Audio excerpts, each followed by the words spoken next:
Same time around 2011, 2012 with the Trayvon Martin killing, and also for me personally, when America started bombing Libya. And that's when I kind of kicked Obama to the curb after when he bombed Africa. I'm like, no, can't deal with you anymore. So these are kind of where every time, at least in North America, and I would speculate also in other parts of the world, every time you have a black political movement, there's also an artistic movement that parallels those movements in terms of music, art, and creative expression. What is Afrofuturism 1.0? As Eric alluded to earlier, he talks about what Derry talks about, and this is what always plagues Derry. He kind of just throws a term out, and then it was what, for want of a better term, or whatever. So he doesn't invent Afrofuturism, he just describes something that black people have been doing for generations in America in relation to technology and art. Weaknesses, because we ought to know what some of these issues are. One of the weaknesses, if there's a downside, is the tendency to dwell too much in imaginary spaces created by fiction and music, rather than work at fusing these domains into functional science and technology. Now, what we mean by that is the science and technology now exists to make some of these imaginary things come to pass. Second weakness, limited knowledge of futurism and future studies. I always say, got to be familiar, or at least know what Marinetti and them were talking about. And there is also a future studies movement that meets around the world yearly. This past summer, for the first time, they had an Afrofuturist panel at the World Futurist Society in San Francisco that our panel and myself and John were invited to. So now even the World Futurist Society is trying to catch up on this Afrofuturist phenomenon. Third weakness, limited knowledge of Africa and its traditions in terms of, okay, Egyptology is cool, but Africa is 50-something countries, lots of different cultures and so forth. And fourth, geographical parochialism that influences weak philosophical praxis. And what I mean is the focus has to shift beyond its initial conceptualization in the Northern Hemisphere, or North America, and I guess you could also include in the English-speaking world, because right now Afrofuturism is largely an Anglophone type of movement, even though it's going on in other cultures. That's my friend Nnedi Okorafor. We redefine Afrofuturism. We call it moving beyond focus strictly on literature and music, and it's North American, moving towards a pan-African perspective, and that's what Sophia Samatar, the East African scholar, put in the magazine Jalada back in January. So now it's a pan-African movement. It's not just limited to a few countries now. In response to postmodernity, post-industrialization, decolonization, this is the other thing we said this country, this summer during our tour, we're kicking post-colonialism to the curb. So for me, Afrofuturism is about decolonizing the black imagination. And advances in transhumanism, genetics, prosthetic enhancement, the Internet of Things, cryptocurrency. Some of you all would have heard of Bitcoin and the other kind of cryptocurrencies out there now. You have communities now that want to use their own currency. For some people in the anarchist community, it's a way of fighting against centralized currencies. Biosciences, quantum physics, and the continued exploitation of Africa and its diaspora. Or we call it the philosophy and a transdisciplinary approach for this time and space, the age of the algorithm, since so much in terms of the way we communicate with each other, our art that we use digitally now requires the use of algorithms now to make all of this stuff happen. I've been arguing now for over a year, and it's going to be coming out in the book. I'm saying this. There are at least 4 or 5 dimensions. I don't have my 5th one on there, but the dimensions are metaphysics in terms of structure of the universe, cosmology, cosmogony, epistemology. Second, aesthetics, which is the one we're most familiar with, which is performance, like what Travis just did in terms of aesthetics. Theoretical and applied sciences in terms of archaeology, math, physics, chemistry, agriculture, and applied science. And then social sciences, and then the 5th dimension I call programmatics, which is what Rashida and the Afrofuturist Affair does in Philly, and the 100-Year Starship program, which would be a 5th dimension. in terms of the dimensions of it. And I'm going to throw some examples up here. Here's examples of what I would call continental or traditional African metaphysics. New World metaphysics, Hoodoo, Voda, Novea, Santeria, Candomblé. This man right here, Pascal Beverly Randolph, is a 19th century sex magician. He was the largest exporter of hashish in the United States in the late 19th century, was a spiritualist, and was also a foe of Helen Blavatsky. They were arch enemies. Blavatsky, as many of you might be aware of, is kind of the founder of the West cult in the West, the modern occult. She hated Pascal Beverly Randolph. There's an excellent book on it. She said, this N-word is always in my mind, because apparently he had these kind of mental powers. And he dies under mysterious circumstances. He's an abolitionist, friends of Abraham Lincoln and so forth. This is a conjure woman, and that is a Santeria priestess from Brazil. Dimension Africanist aesthetics and performance, Sun Ra, John Confer, and Janelle Monáe, who many of you are familiar with these, especially John Confer with his film, The Last Angel of History.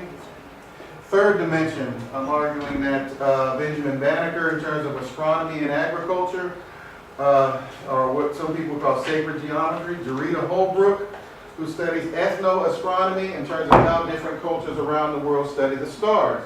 For example, among the Australian Aboriginal people, they have a certain constellation that they focus on. In the African American tradition, we have what we call the North Star. So it depends on which part of the world, depends on how, in terms of how black people study the stars. And then James Gates, who was a physicist, who had an interesting project where he's relating the study of physics to West African Adinkra symbols, which was published a couple of years ago. And then the dimension of the social sciences, when you're talking about, excellent book there by Edward Bruce Bynum called The African Unconscious, where you're dealing with black psychology, communications, philosophy of history, culture, and etc. being a dimension. So we're arguing all of these things when you're talking about a complete worldview in terms of how you approach this phenomenon. It begins to give Afrofuturism a disciplinary perspective. It's now being explored, and we used it in our recent, we're curating an exhibition in Harlem now at the Schomburg Center for Black Life and Research, where we're using STEAM, which is science, technology, engineering, art, and mathematics, in terms of our art exhibition in Harlem now, where we're using these elements in the exhibition called Unveiling Visions. And it's been a very big success so far. It just opened to the public last week. And then we're talking about, in terms of what it looks like, if you kind of grid these things out, where you're studying across disciplines, where traditionally we kind of learn in a silo, but now we're talking about to be kind of holistic, study across all these platforms, combining STEAM with Afrofuturism, leads to some interesting, creative example. There's an example of the article where there's a using Adinkras to tie in with physics and supersymmetry. And in the article, I believe you can get it off a line where Gates explains how research on geometric symbols known as Adinkras could lead to fresh insights into the theory of supersymmetry and the nature of reality. So he's one, yes, okay. Moving right here. The new pan-Africanism.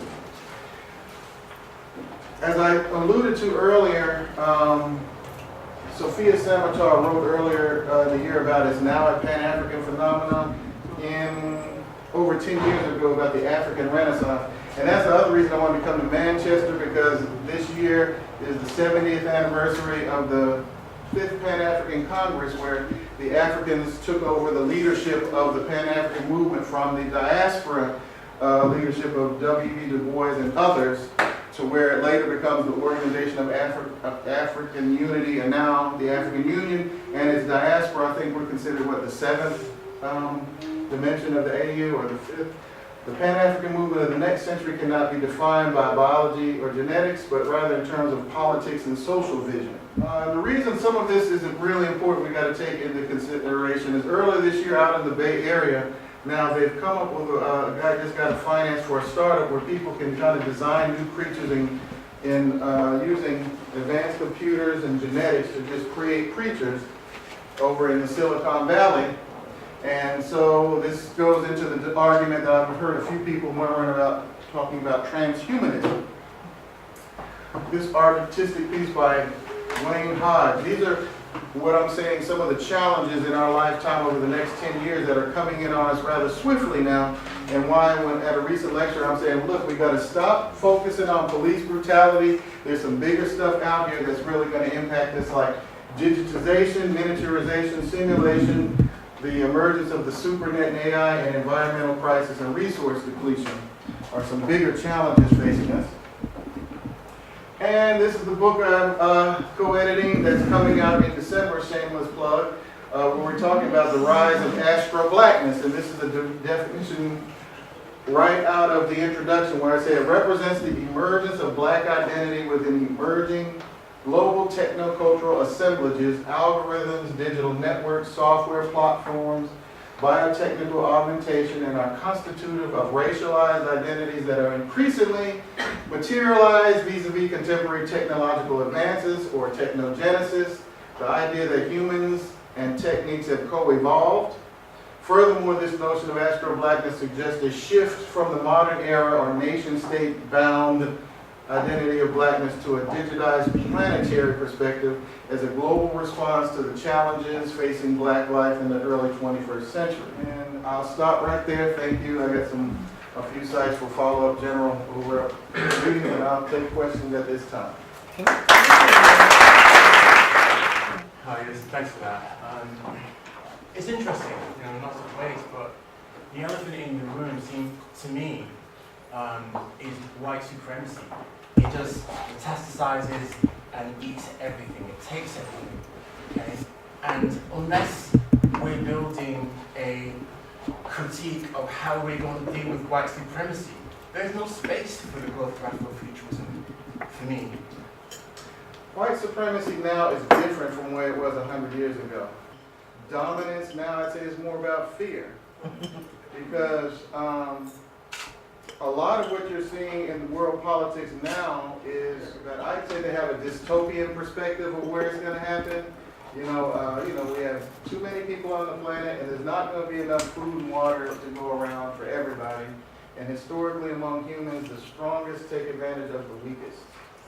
And so you'll see a fight over natural resources and some of these other things. Some of it will be driven by white supremacy, some of it by other considerations. And this is one of the things we talked about at Princeton a couple weeks ago. What kind of Afrofuturism are we going to have? Is it going to be an illiberal form of it, or a liberal humanist form, or is it going to be a more nationalistic form? One of the things I argue is going to take, it's going to probably take it in, Afrofuturism will probably take on the perspective of the local population in terms of how they use it, depending on what the issues are. Like, for example, I would suspect Afrofuturism in Ghana, when I gave a talk in Accra a couple years ago, theirs might not be so much white supremacy as anti-colonialism. Maybe in North America, in Europe, maybe white supremacy. In other areas, they're going to have to bring up the LGBTQ question in terms of how we define humanity. And that's why I think, and what I laid out in its dimensions, I think its dimensions are big enough to accommodate all of those discussions. And we're only beginning this discussion. It's only really in its early stages. So if the thing now is not even so much white supremacy, is it going to be commodified? Is it going to, are people going to try and like commodify it to sell products, make it those little sexy kind of fetishized kind of thing, just to sell products to people as it becomes much more of a popular notion? But one of the things intentionally we talked about, at least on the North American side, we don't want this to turn into what happened to Afrocentricity in the 90s, where we had this kind of internal war where people are fighting each other. Sometimes people on the left, when they want to lead something, they get into a circle and shoot each other, rather than focus on who the real problem is. So I think that is being talked about, actually, what you brought up. I just didn't have time to deal with it in the context of this presentation. We need to be ready to focus on police brutality. I didn't quite catch well. I'm from St. Louis, and that's where Ferguson was last year. One of the things I always said when I wrote an local article was, look, the police are just the watchdogs of the system. You have big juicier targets out there like the Federal Reserve. The police are what? Mostly working class people that are just trying to follow orders. Some of them may be racist or whatever, but they don't really have the power. So my thing is, with my military background, if you only have a few bullets, you shoot the right target. In terms of, you don't focus on the troops, you try to capture the other side's general. And so, but what was interesting about the action against the police movement was when we were out there, my students were out there, was how it was a decentralized struggle. What was interesting and what scared the authorities in America was, for example, the hackers helped shut down the local municipality's communication system, while the street activists, we were using GroupMe to coordinate certain activities and events around the city, because there weren't enough cops, and that's one of the things they've always said. If there's an uprising in America, which they don't have enough police and troops, and if there's an uprising in America, they're going to have to pull all their troops out of the third world to come back home to contain any kind of movement that goes on in America, which is why they put, anytime there's an incident, they run Obama out there to try and quell, go calm down the darkies, so we can keep capitalism stabilized, so we can continue to exploit Africa, the Middle East, and all these other areas. So they don't want a generalized black uprising in America, because historically in America, when the blacks rise up, and you have the women's groups and other minorities follow suit. And that's why they're working now. That's the only reason they bring them out on TV now, to say something nice or sing a gospel hymn or something like that, to kind of keep the black left from mobilizing properly around some different ideas. So I'm one of the people that will be pleased when his presidency ends in February, and I'm hoping it's somebody like Trump that will make us sufficiently furious to not be distracted by other stuff. So, but maybe, who knows, maybe Hillary will pull it out. Some really positive points from your talk. One, I quite like the fact of Afrofuturism has been happening. It's not relatively new, it's case evolved, that's what it's called, and I find that quite inspiring. Yeah. The second point I find really inspiring is the whole idea of STEAM, because in this country, I know my day-to-day work and seeing other work, STEM is pushed a lot at the moment, science, technology, engineering, and maths. And with my work ethic, my musician's hat aside, it's a case of, well, where's the art in that? It's always applied through the art, but it's not put into the framework. And I really like that. And you mentioned something about something is happening in Harlem, so I wanted just to find out from my own research how to look more into that. So where can I find more information around it? Okay, just Google Unveiling Visions, the Alchemy of the Black Imagination. Alchemy of the Black Yes, Imagination. and we're combining technology, art, and music to curate this exhibition at the Schomburg Library in Harlem. And it's a public space, free to the public, and we pulled together all these ideas of Afrofuturism. We blended together concepts of surrealism, black feminism, black science fiction, to put together an exhibition of about 90 artists with some writers and essayists that will be in a catalog coming out later this year. And STEAM, it goes back to where, I don't know what happened in this country, but in our country, they got away from arts and everything, a lot of other things in the last generation. And now people are arguing you have to bring creativity back. And if you have to look at, as Eric could even tell you, Sun Ra was also a scientist in terms of how he invents instruments. And so this idea of art and science as though they're two separate things is incorrect. And as I pointed out in other discussions, people like even H.G. Wells, the science fiction writer, was also a sophisticated socialist. He wrote an interesting book over 100 years ago called The Future of America. And there's a chapter in the book, H.G. Wells has a meeting, he actually meets Booker T. Washington, and he likes Booker T. Washington better than W.E. Du Bois. He says, W.E. Du Bois is too much of an artist.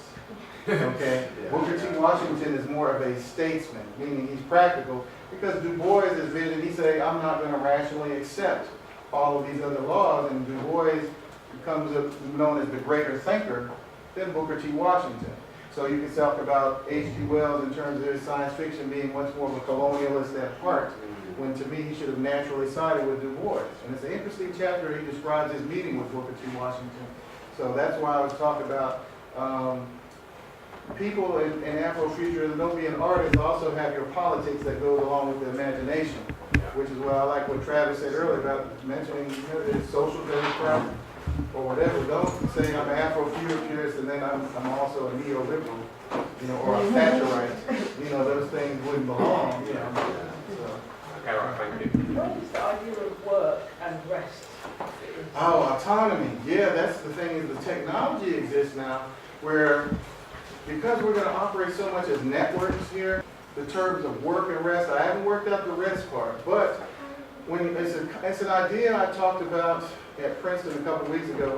We using, I don't know if you're familiar with the American term, the Chitlin circuit. Yeah. We call it, except in Afrofuturism, we call it the cosmic Chitlin circuit. It becomes a way of artists through networks that like creating things, independent artists that want to create work and live off their work so that they don't have to do it through a corporation. And that was what we had in North America until recent times. The Chitlin circuit was a way, it was something that was financially independent of the white economic system. And it was also a place where artists, like whether they're Little Richard or even some of the early rappers, it's where it was all an internal community thing until Wall Street and other entities became aware of it. But now with modern technology now, we don't have the same problems of distribution. We don't have the same problems of networking. And so we can you can earn a living off of this, doing this kind of stuff. Like, I don't think that Schomburg would want me to say how much they paid me and John to put the exhibition together, because this is stuff we like doing anyway. But we were embarrassed, you know, but because, not a lot of people out here really putting all this together, as the gentleman said, in terms of STEAM. But that's why we said the younger people, I'm generally only interested a lot of times in talking to people under 35 because they kind of really get it, you know, because you get to a certain age where people aren't as flexible mentally and can't piece it all together. But the young people under 35, you just throw the technology out there and other stuff and they can just bring it together. And they can create a product, they already know how to market it through their friends, networks, Snapchat, and so forth. And boom, they've made $10,000 really relatively easily just from amongst their friends. We got GoFundMe accounts. You'd be amazed to go back. I want to see the paper of how much money was raised through GoFundMe for activists that just showed up in St. Louis last year, and they had their own network of people that would just put money in their GoFundMe account so they could go and protest every day. So I'm sure that would translate into some type of work and economic system now that the technology exists now. It just depends now on the other aspects I talked about, the political education and so forth, or are they going to sell out or whatever. But the genie's out of the bottle now, and so it's going to be a very exciting next decade and 10 years to see where some of this stuff goes.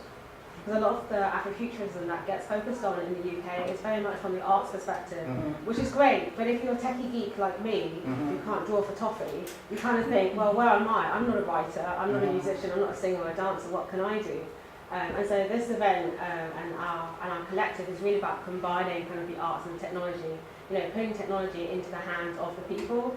I'm sure if you've heard me rant on this subject before, but so often in this day and age, the irony is that, say, electronic components and technology is actually becoming cheaper and cheaper, and yet we're so much reliant on Microsoft and Apple to give us. And yes, I know, I have a Mac. Yeah, okay, yeah, bring it, it's fine.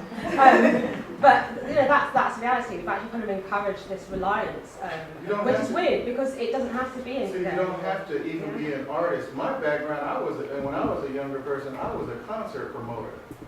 So I know how to organize people and put on a show. Okay, I was trained by a guy named Butch Hartfield, and we threw the first hip-hop radio station show in Jackson, Mississippi while I was in college. We used to pass flyers out. When I think of how labor-intensive, I said, oh my God, if Facebook had existed back then, I would not be working now. Because, we had to copy the little flyers, cut them up, put them on windshields, hang them on doors. And then you have the intergenerational thing where the older people 20 years ago were strictly, they wanted to hold all the spaces for R&B and older music, so we had to be really rebellious about where we had our hip-hop and rap shows in juke joints, hole in the wall. I think a couple people got shot at a couple of my parties. I mean, it was totally crazy. I mean, at that time, it was gangster rap clashing with conscious rap. So what I'm saying is, if you're an organizer, you can do this. But I think to be an organizer and think this way, you got to really know where people are coming from in terms of knowing how the community thinks or whatever. And that's why I said popular Afrofuturism, it comes out of the hood. It doesn't come out of the academy or whatever. You know, Sun Ra, these people come out of juke joints. These artists that are even in the exhibition. I had an email from a young man who we use as an artist because it's global, the artist contribution to the Harlem thing. We have people from the UK, the Caribbean, Europe, Canada. One of them emailed me and said, I want to thank you and John for putting this together because so many of them do this in isolation. So they talk about it as like they found their family, you know, in terms of, you know, they're just in these apartments. And then even Eric and I have had some interesting conversations. He's one of the writers for my second volume. What is it like as a white person doing this? And I told him, I said, man, just do the stuff, be funky and do it cool. You know, do it well, you know, because, you know, so don't worry about that. You can just do it right, you know. And so, so it's kind of like we've all found each other, you know, thank God for the internet. So now it's all kind of coalescing now, and it's now becoming mainstream academia now that I think is going to be debated over the next several years. As some of this stuff emerges, yes. And I'm curious to see what happens here in the UK after traveling around Europe lecturing. I can see the two main groups probably on the continent debating this stuff back and forth are going to probably be the Germans and you all. You know, I think right now you all might have an edge, but Germany, they really want to try to catch up now, bring Denmark and Norway in there. But you know, so it's interesting how it takes place depending on the country it comes from, even in Europe. Well, thank you very much, sir.